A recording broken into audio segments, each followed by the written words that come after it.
प्रेमाची गोष्ट या मालिकेच्या 29 ऑक्टोबरच्या भागामध्ये सावनीला सारखी तिची मैत्रीण फोन करून पैशाबद्दल विचारत असते, मेसेज करत असते, सारखी कॉल करत असते आणि सावनी इरिटेट होत असते.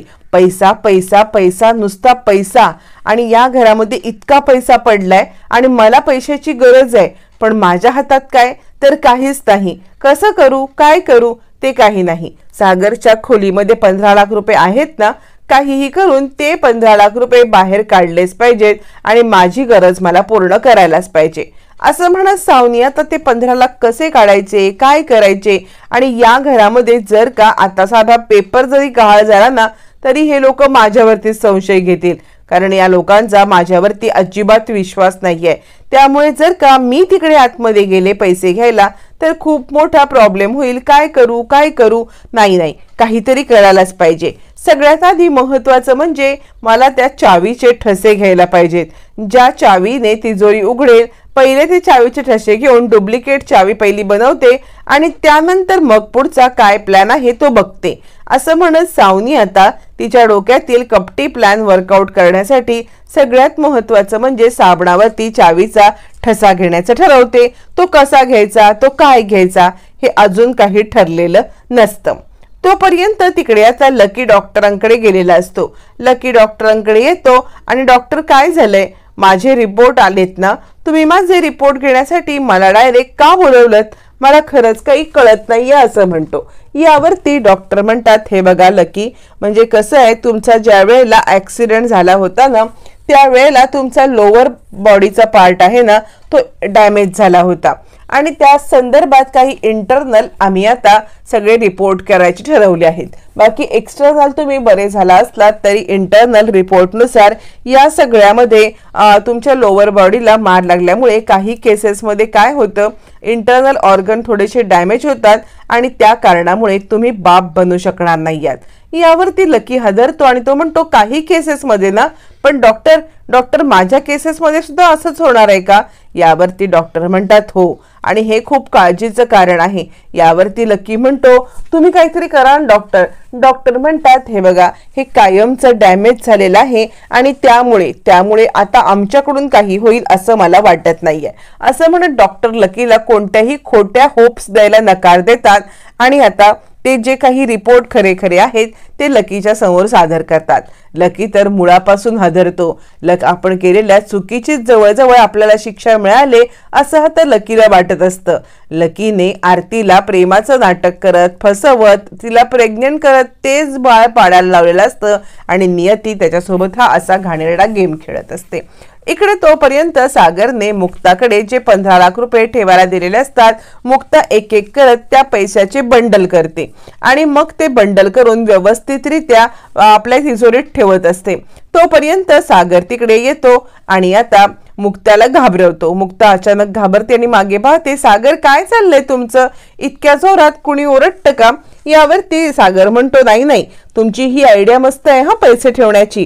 मुक्ता म्हणते, काय सागर, एक तर तुम्ही 15 लाखाची कॅश घरात आणून माझ्या डोक्याला इतकं टेन्शन दिलेत ना, मला खूप टेन्शन असतं. घरामध्ये इतके पैसे असल्यावरती रिस्कच असते ना. लवकरात लवकर हे पैसे तुम्ही घेऊन जा आणि ज्या क्लायंटचे आहेत त्याला देऊन टाका. यावरती सागर म्हणतो, पण तुमचं कौतुक करावं तितकं थोडं आहे. कशा पद्धतीने सगळं तुम्ही मॅनेज करता ना, मला तुमचं खरंच कौतुक वाटतं. पैसे ठेवण्याची तुमची पद्धत, ते गहाळ होऊ नये म्हणून घेतली जाणारी काळजी, हे सगळं मला तुमचं कौतुकास्पद वाटतं असं म्हणत सागर मुक्ताचं कौतुक करत असतो. मुक्ता म्हणते, ते सगळं राहू दे, लवकरात लवकर हे पैसे न्या म्हणजे माझ्या डोक्याचा ताप कमी होईल असं म्हणत मुक्ता आता सगळे पैसे व्यवस्थित तिजोरीत ठेवते, चावी घेते, चावी आपल्या उशाला ठेवते आणि झोपी जाण्याचा प्रयत्न करते. आता मुक्ता इकडे छानपैकी झोपी जाते. सागर तिच्या डोक्यावरून हात फिरवतो आणि तिला थोपटत असतो. आणि दुसऱ्या दिवशी सकाळी आता मात्र इकडे खूप मोठा गोंधळ होणार असतो, कारण याच रात्री सावनीची एंट्री आता या दोघांच्या रूम मध्ये होते. सावनी आता हे दोघं झोपल्यावरती मध्यरात्री रूम मध्ये येते. रूम मध्ये आल्यावरती दरवाजा उघडते आणि आता ती आत येते आणि चावी शोधायला लागते. कारण तिला चावीचे ठसे घ्यायचे असतात आणि त्यासाठी ती इकडे तिकडे जिथे तिला जमेल तिकडे आता चावी शोधण्याचा प्रयत्न करत असते आणि कुठे ठेवले चावी या लोकांनी असं म्हणत ती आता मुक्ताच्या उषाच्या इकडे येते. मुक्ताच्या उषाच्या चावी असते ही तिला दिसते. मग ती उषाच्या आतमध्ये हात घालते आणि ती चावी हळूच काढते. ती चावी काढत असताना अचानकपणे मुक्ताला आता कूस बदलते आणि मुक्ता एका बाजूला होते. सावनी चांगलीच गडबडते. झालं, आता माझा कार्यक्रम झाला. जर ही उठली तर आत्ताच इकडे तमाशा होईल आणि आत्ताच माझी ह्या घरातनं हकलपट्टी होईल. म्हणून सावनी डोळे बंद करून आता उभी राहते आणि त्याच वेळेला सावनीच्या नाईट ड्रेसची नाडी ही तिला खेचल्यासारखी वाटते. अरे बापरे, मुक्ता उठली की काय? माझी नाडी कोण खेचते? म्हणून ती मागे वळून पाहते तर तिकडे असलेल्या ड्रॉवरच्या एका हुक मध्ये तिची नाडी अडकलेली असते आणि मग त्यानंतर सावनी तिकडून निघते. पण हे करत असताना तो थोडासा आवाज होतो आणि तिकडे असलेली खुर्ची एका थोडीशी साईडला सरकते आणि त्या आवाजाने मुक्ता जागी होते. आता सावनी गडबडते आणि एका बाजूच्या छोट्या भिंतीच्या साईडला लपते आणि मुक्ता उठते आणि काय झालंय? कसला आवाज आला? बरं, आवाज आला तर आला, ही खुर्ची सरकली कशी? मुक्ताला थोडासा संशय येतो. म्हणून ती आजूबाजूला पाहते पण सावनी एका भिंतीच्या बाजूला लपलेली असते जी की मुक्ताला दिसत नाही आणि खूप अंधार असल्यामुळे मुक्ता आता विचार करते कोण येणार आहे रूम मध्ये आणि ती पुन्हा एकदा झोपी जाते. तोपर्यंत सावनीने चावी चोरलेली असते आणि हातामध्ये तिच्या साबण असतो. त्या साबणावरती चावीचे ठसे आता तिने काढलेले असतात. चावीचे ठसे काढल्यावरती सावनी आता ती चावी पुन्हा एकदा मुक्ताच्या इकडे सुशाला ठेवते आणि आता झोपलेल्या मुक्ता आणि सागरला अजिबात आवाज न करता न हलवता तिकडून निघून जाते आणि दुसऱ्या दिवशी सकाळी ती आपल्या रूम मध्ये तोच साबण घेऊन पाहत असते की हा साबण आहे माझी 10 लाखाची चावी. आता चावी बनवली की काहीही झालं तरी मला 10 लाख मिळण्यापासून कोणीही अडवू शकत नाही, स्वतः मुक्ता सुद्धा अडवू शकत नाही असा ती विचार करत असते. तोपर्यंत मुक्ता दार उघडून सावनीच्या खोलीत येते आणि सावनी गडबडते. हातातला साबण ती बेडच्या खाली टाकते आणि आता एकटक त्याच्याकडे पाहत बसते. तोपर्यंत मुक्ता येते आणि सावनी, काय चाललंय तुमचं? आता सावनी गडबडते. काय चाललंय म्हणजे हिने पाहिलंय की काय? तरी पण उसना अवसाला आणत सावनी म्हणते, काय चाललंय म्हणजे काय? मुक्ता, काय म्हणायचंय तुला? मुक्ता म्हणते, अहो सावनी, मी तुम्हाला कधीपासून आवाज देती आहे, कधीपासून मी सावनी सावनी असं म्हणती आहे. यावरती सावनी म्हणते, माझ्याकडे तुझं काय काम आहे? यावरती मुक्ता सांगते, अहो हा फॉर्म आणलेला आहे, म्हणजे सई आणि आदित्य यांच्या स्कूलमधून हा फॉर्म आलेला आहे. खरं तर मोठ्या मुलांसाठी आहे, कॅम्प आहे ना त्यांचा, त्या कॅम्पची परवानगी हवी आहे आणि या परवानगीसाठी आई बाबा दोघांची साईन हवी आहे आणि ती साईन घेण्यासाठी मी तुमच्याकडे येत होते. किती हाका तुम्हाला मारल्या पण तुमचं काही लक्षच नव्हतं, तुम्ही काही रिस्पॉन्सच दिला नाहीत असं म्हटल्यावर ती सावनी म्हणते, नाही अगं मी ते पसारा आवरायला काढला होता ना म्हणून, दे मी सही करते असं म्हणत ती मुक्ताच्या हातातून तो पेपर घेते. मुक्ताच्या हातातून पेपर घेऊन उभ्या उभ्याच ती सही करायला लागते सुद्धा. त्यावरती मुक्ता म्हणते, टेबल आहे तिकडे, त्या टेबलवरती इकडे आपलं पेन ठेवा, पेज ठेवा आणि सही करा. ही अशी सही कोण करतं? असं म्हणत मुक्ता तिला थोडंसं फटकारते आणि सावनी गडबडते. तिला दरदरून घाम फुटतो. पटकन सही करून आता ती इकडे मुक्ताकडे तो पेपर देते आणि मुक्ता जाण्याची वाट पाहत असते. पण मुक्ताला साधारण सावनीची ही घाई, तिच्या वागण्यातला बदल समजलेला असतो आणि मुक्ता म्हणते, काय झालं सावनी, काही गडबड आहे का? तुम्हाला इतका घाम का फुटलाय? यावरती आता इकडे सावनी म्हणते, नाही नाही घाम कुठे, मी म्हटलं तुला की मी रूम आवरायला काढले, म्हणजे ही रूम आवरता आवरता मला खूप गरम व्हायला लागलं आणि घाम आला. यावरती मग आता इकडे मुक्ता म्हणते, या सगळ्यामध्ये तुम्ही काय आता कारस्थान तर करत नाहीयेत ना? म्हणजे तुमच्या डोक्यात काहीतरी या घराच्या बद्दल वाईट कोणते विचार तर नाहीयेत ना? सावनी म्हणते, काय बोलतेस तू मुक्ता, म्हणजे मी ऐकून घेते तर तू काहीही बोलशील का? मुक्ता म्हणते, नाही नाही, कारण कसं आहे ना, आत्तापर्यंतची तुमची हिस्ट्री बघता तुम्ही जे काही करू शकता ना त्याबद्दल मला चांगलीच खात्री आहे. कारण तुमच्या मनामध्ये काहीतरी काळबेर असेल, त्याशिवाय तुम्हाला घाम कसा येईल?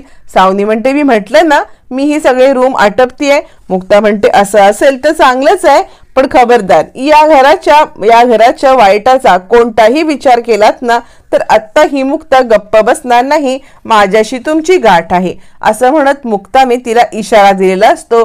पण ऐकेल तर ती सावनी कसली आणि पैशासाठी सावनी कोणत्याही थराला जाऊ शकते हे मुक्ताला पण चांगलं माहिती असतं.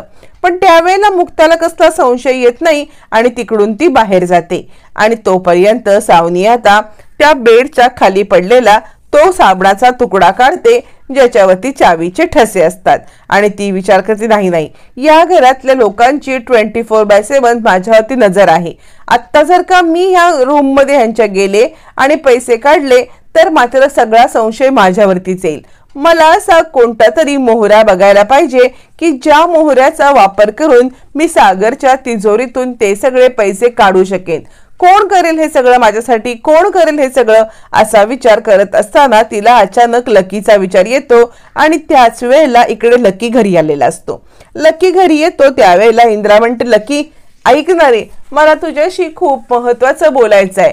कुठे गेला होतास तू, करायला गेला होतास तू? मांजा जीव नुसता असा वरती खालती झाला होता, आलास ना बाळा तू, बरं झालं. यावरती लकी म्हणतो मम्मी मी माझ्या रूम मध्ये चाललोय. यावरती इंद्रा म्हणते अजिबात नाही, मी तुझ्यासाठी बांगल्याचं तिकलं केलंय, ते मस्तपैकी खाऊन घे बरं, जेवून घे आणि या सगळ्यामध्ये जरा आराम कर. यावरती लकी म्हणतो मम्मी मी तुला म्हटलं ना मला भूक नाहीये आणि तू मला आग्रह करू नकोस, मला अजिबात खाण्याची इच्छा नाहीये.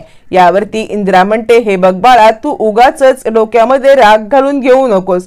तू डोक्यामध्ये राग घालून घेतलास ना की मागच्या वेळेला सुद्धा डोक्यात राग घालून तू गेला होतास आणि काय झालं बघितलं ना आपण.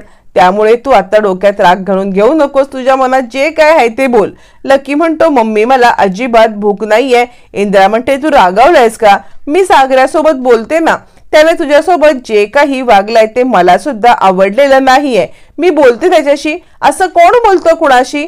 ते काही नाही, मला त्याच्यासोबत बोलायलाच पाहिजे. पण तू असं डोक्यात राग घालून घेऊ नकोस, तू 4 घास पोटात घाल बरं. लकी म्हणतो तुला मम्मी सांगितलं ना मी या सगळ्यामध्ये मला काही खायचंच नाहीये म्हणून. यावरती इंद्रा त्याला बोलायला लागते लकी अरे असं काय करतोयस, खायचं नाही कणाला म्हणतोयस? हे बघ जेव्हा तू बाप बनशील ना त्यावेळेला तुला समजेल की कसं असतं ते बापाचं प्रेम, आईचं प्रेम, बापाचं प्रेम हे काय असतं हे तुला कळणार नाही आत्ता तरी. ज्या वेळेला तुला 4 पोरं होतील ना त्याच वेळेला तुला कळेल की आई बापाचं प्रेम हे काय असतं.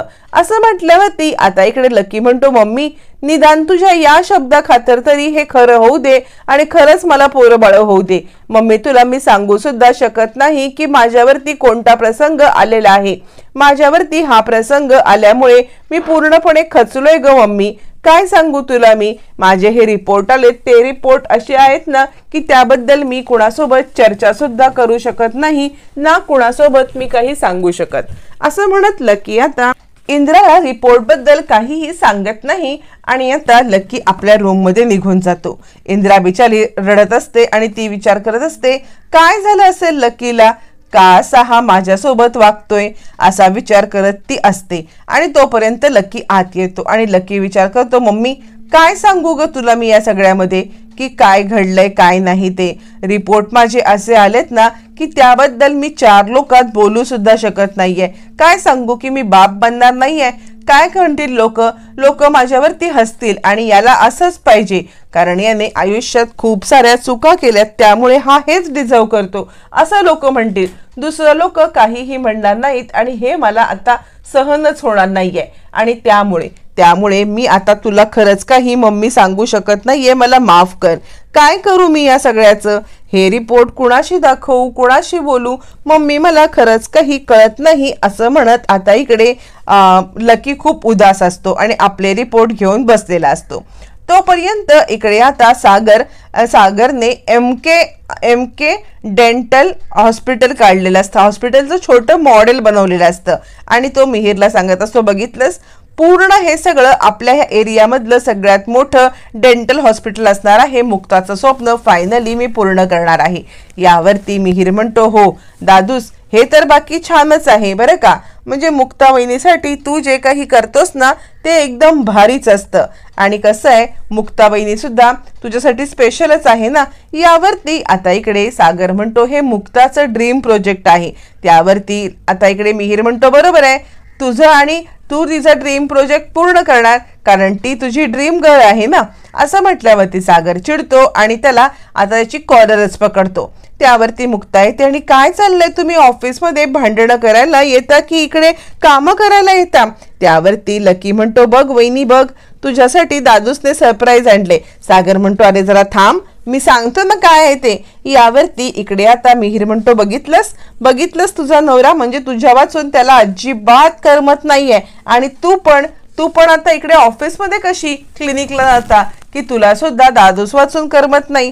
असं म्हणत मिहीर थट्टा मस्करी करायला लागतो. मुक्ता म्हणते सागर हा मिहीर हल्ली जास्त नाही का बोलायला लागलाय. सागर म्हणतो तर काय, याचा जरा अतिच झालेला आहे. बरं ते सगळं जाऊ दे, मी तुमच्यासाठी खूप मोठं सरप्राईज प्लॅन केलेलं आहे, बघून तरी घ्या. मुक्ता म्हणते सरप्राईज, कसलं सरप्राईज. मग आता मिहीर सांगतो अगं वहिनी दादूसने तुझ्यासाठी जे सरप्राईज केलंय ना एकदम भारी सरप्राईज आहे. यावरती आता सागर मुक्ताला सांगतो आणि मुक्ताला त्या ड्रीम प्रोजेक्टच्या समोर घेऊन येतो. आणि तो म्हणतो हे बघा MK हॉस्पिटल म्हणजे आपल्या एरियामधलं सगळ्यात मोठं डेंटल हॉस्पिटल, तुमचं स्वप्न आता पूर्ण होणार आहे. असं म्हणत आता त्या डेंटल हॉस्पिटलचं छोटं मॉडेल केलेलं आता इकडे मुक्ताला सागर दाखवतो आणि मुक्ता खूपच खुश होते. आणि ती म्हणते सागर हे इतकं सगळं करण्याची काय गरज होती. यावरती सागर म्हणतो असं कसं, मी तर हे काहीच केलेलं नाहीये. तुम्ही माझ्यासाठी जे काही करता, आपल्या कुटुंबासाठी जे काही करता, त्याच्या पुढे मी तुमच्यासाठी केलेली ही गोष्ट म्हणजे नथिंग आहे. जे तुमचं ड्रीम प्रोजेक्ट आहे तेच प्रोजेक्ट मला पूर्ण करायचं आहे. आणि तसंही आपल्या कुटुंबामध्ये हल्ली ना काय घडामोडी घडतायत ना, मला तर खूप या सगळ्याचा त्रास होतो आहे. निदान ही तरी एक पॉझिटिव्ह गोष्ट आता होऊ दे. असं म्हणत सागर मुक्ताला ते ड्रीम प्रोजेक्ट दाखवतो आणि मुक्ता खूपच खुश होते. इकडे आता मिहीर सांगत असतो हो वहिनी, म्हणजे तुझं ड्रीम प्रोजेक्ट पूर्ण करण्यासाठी दादूसने जे काही मनावरती घेतलंय ना, खरंच तुम्ही दोघं जण एकमेकांसाठी खूप लकी आहात. यावरती इकडे आता सागरला थोडंसं वाईट वाटतं आणि तो मुक्ताला म्हणायला लागतो आपल्या पूर्ण कुटुंबाची घडी कधी बसणार आहे. किती काही झालं तरी प्रत्येक वेळेला काही ना काही गोष्टी आता चुकीच्या घडतच असतात. यावरती आता मुक्ता म्हणते नका तुम्ही काळजी करू, सगळं ठीक होईल. यावरती आता सागर म्हणतो बघितलंत ना हा मिहीर बघा, या मिहीरला सुद्धा आयुष्यामध्ये काही कमी अडचणी आल्यात का. त्याच्या आयुष्यामध्ये खूप मोठा असा प्रसंग घडला की ज्यात तो तुटून पडला असता, दारूच्या आहारी गेला असता आणि सगळं हे करत बसला असता. पण आज मिहीर पुन्हा एकदा उठून उभा राहिलाय ना, आपलं सगळं व्यवस्थित त्याने सांभाळलंय ना, मग आपलं लकी का असं आहे. प्रत्येक वेळेला लकीला का आपल्याला हे करायला लागतं. प्रत्येक वेळेला त्याचा मार्ग चुकतो, आपण त्याला मार्गावरती आणतो, तरी सुद्धा तो असाच वागतो. दोघंही एकाच वयाचे आहेत ना, मग तरी सुद्धा इतका फरक का. यावरती मुक्ता सांगते तुम्ही काळजी करू नका, लकी सुद्धा मार्गावरती येईल आणि मिहीर प्रमाणे तो सुद्धा चांगलं वागेल, तुम्ही पॉझिटिव्ह विचार करा. असं म्हणत मुक्ता आता इकडे सागरला समजवत असते. इकडे इंद्राला लकीचं खूप टेन्शन आलेलं असतं, म्हणजे लकी असा का वागतोय किंवा लकीचं कसं काय होईल. आणि ती डोक्याला हात लावून बसलेली असताना तिकडे स्वाती येते आणि मम्मी काय झालं, तू का बरं अशी उदास बसलेली आहेस. यावरती आता इकडे इंद्रा म्हणायला लागते काय सांगू तुला, तू सांग बरं या सागराचं काय करायचं. तो लकी सोबत कसा वागला, म्हणजे डायरेक्ट त्याने लकीला तू हे चावी चोरलीस असा आरोप केला. तू मला सांग हे बरोबर आहे का. मला हे अजिबात पटलेलं नाहीये. असं म्हटल्यावर ती स्वाती म्हणते हे बघ मम्मी, तू लकीची बाजू घेऊ नकोस, कारण कसं आहे ना, भाईचं चिडणं बरोबर आहे. तू मला सांग लकी आतापर्यंत किती वेळा चुका केल्या त्यांनी, खोटं मार्कशीट काय बनवलंय, या सगळ्यामध्ये त्या आरतीचं प्रकरण काय केलंय आणि तरी तिच्यासोबत लग्नाला नकार काय देतोय. हे सगळं केल्यावर ती दादूस अजून काय विचार करेल ग त्याच्याबद्दल. आणि चाव्या तर तशाही त्याच्यासोबत सापडल्या ना, त्यामुळे लकीचं पण चुकतंय. यावरती इंद्रा म्हणते मला माहिती आहे ग लकीचं चुकतंय ते, पण सागरने त्याच्याशी बोलताना जरा नीट बोलायला पाहिजे होतं ना. मुक्ता कशी प्रेमाने बोलते तसं त्याने जर का बोललं तर काय होणार आहे, पण नाही, तो डायरेक्ट चिडतोय. म्हणजे आता मुक्तासारखी बायको मिळाले तरी सुद्धा ह्याला समजतच नाहीये की आपण सुद्धा चार गोष्टी प्रेमाने बोलल्या पाहिजेत. तो नुसता चिडचिड चिडचिड करत असतो आणि त्यामुळे मला टेन्शन आले असं म्हणत आता इकडे इंद्रा डोक्याला हात लावून बसलेली असताना मुक्ता क्लिनिक मधून येते आणि मम्मी काय झालं, तुम्ही डोक्याचा हात पहिले काढा. असं डोक्याला हात लावून बसायचं नसतं, काय झालंय सांगा तरी. मग इकडे आता इंद्रा सांगायला लागते मला लकीचं खरंच काही कळत नाहीये त्या दोघांच्या मध्ये जे काही चाललंय ते. स्वाती सांगते अगं मम्मीला ना दादूचं आणि लकी दोघांचं पण टेन्शन आलंय. मुक्ता म्हणते मम्मी तुम्ही काळजी करू नका, मी लकी सोबत बोलू का, मी बोलून घेते, तुम्ही नका बरं टेन्शन घेऊ. असं म्हणत मुक्ता लकी सोबत बोलण्यासाठी आता त्याच्या रूम मध्ये यायला निघते. ती आता इंद्राला सांगते तुम्ही काळजी करू नका, मी लकीला समजावते. आणि तोपर्यंत लकी आता हॉस्पिटलची फाईल घेऊन एकटाच वेड्यासारखा बसलेला असतो आणि त्याच वेळेला मुक्ताचा आवाज येतो लकी अरे येऊ का रे आतमध्ये. मग लकी ती फाईल आता बेडच्या खाली लपवतो आणि दार उघडतो. मुक्ता म्हणते लकी अरे मला तुझ्याशी बोलायचं आहे, का बरं तू इतका अपसेट आहेस. आणि हे म्हणत असताना मुक्ताची नजर आता त्या बेडच्या खाली लपवलेल्या फाईल कडे जाते जिचा एक तुकडा बाहेर आलेला असतो आणि मुक्ता तिकडे टोकून टोकून पाहते काय आहे हे. त्यावेळेला लकीशी बोलण्यामध्ये ती आता त्याला विचारते की सांग ना लकी इतकं तुला अपसेट व्हायला काय झालंय. पण लकी काही बोलायला तयार नसतो. मुक्ताला समजतं की काहीतरी प्रकरण वेगळं आहे, सागरच्या ओरडण्यामुळे हा इतका अपसेट नाहीये, वेगळं काहीतरी घडलंय.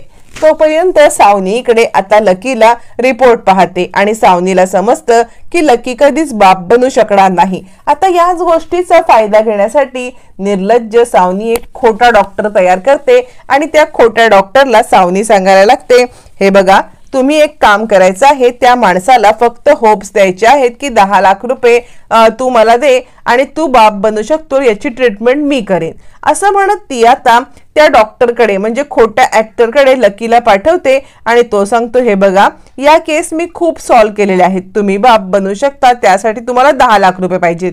लकी म्हणतो नक्की ना, 10 लाख रुपये दिले तर माझी ट्रीटमेंट होईल ना, मी बाप बनू शकेन ना. यावरती तो माणूस म्हणतो 100% हो, पैसे तर द्या, मी अशा किती केस हँडल केल्यात. आणि आता सावनी इकडे लकीला या सगळ्यामध्ये मोहरा बनवणार असते. 10 लाख रुपये सागरच्या तिजोरीतून चोरण्यासाठी सावनी लकीला आता सांगणार असते. आणि त्याच वेळेला लकीला मुक्ता रंगे हात पकडल्यावरती लकी सावनीचं सगळं भांड मुक्ताच्या समोर फोडणार आणि आता मुक्ता समोर सावनीचा खरा चेहरा येणार.